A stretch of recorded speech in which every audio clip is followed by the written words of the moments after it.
ସାଙ୍ଗମାନେ ଆଜି ଆମେ ମାଆଙ୍କ ବିଷୟରେ କହିବା ପାଇଁ ଯାଉଛୁ। ମା ଛୁଆ ପାଇଁ ସବୁ କିଛି ତ୍ୟାଗ କରିପାରୁଛି, ଏମିତିକି କିନ୍ତୁ ମା ପାଇଁ ପୁଅ କ'ଣ ତ୍ୟାଗ କରୁଛି? ନିନ୍ଦା କରୁଛି, ଗାଳି କରୁଛି, ବୃଦ୍ଧ ବୟସ ହେଲେ ହାତ ଉଠଉଛି। ଭାଇ, ମା ହଜାରେ ଖଣ୍ଡ ହାଡ଼ ଭାଙ୍ଗିଲେ ଯେତିକି କଷ୍ଟ ଲାଗେ ନା, ସେତିକି କଷ୍ଟ ଅନୁଭବ କରି ଛୁଆକୁ ଜନ୍ମ ଦେଇଛି ସେ। କିନ୍ତୁ ପୁଅ ମାଆକୁ ଗୋଇଠା ମାରୁଛି, ଖାଇବାକୁ ବି ଗଣ୍ଡେ ଦଉନାହିଁ। ହେଲେ ଭାଇ, ଦୋଷ କ'ଣ ଥିଲା ମାଆର? ଆପଣଙ୍କୁ ଜନ୍ମ ଦେବା ଏହା ହେଉଛି ମାଆର ଦୋଷ ନା? ଜୀବନରେ ଅନେକ କିଛି ପୁଣ୍ୟ ଆପଣ ଅର୍ଜନ କରିପାରିବେ, କିନ୍ତୁ ମାଆକୁ ଛାଡ଼ି ଆପଣ ଯେତେ ପୁଣ୍ୟ ଅର୍ଜନ କରିବେ କୌଣସି ପୁଣ୍ୟରେ ଯାଏ ନାହିଁ।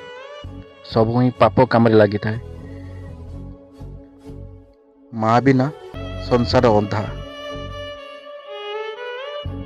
ତେଣୁ ମାଆକୁ କେବେ ଭୁଲ। ତମମାନଙ୍କ ପାଖରେ ମା ଅଛି ବୋଲି ସିନା ଏତେ କଷ୍ଟ ତମେ ଦଉଛ, କିନ୍ତୁ ଯେଉଁମାନଙ୍କର ପାଖରେ ମା ନାହିଁ ନା, ସେମାନେ ମାଆର ଅଭାବଟା କ'ଣ ସେମାନେ ଜାଣିଛନ୍ତି ଭାଇ। ତେଣୁ ମାଆକୁ ସମସ୍ତେ ଭଲ ପାଅ।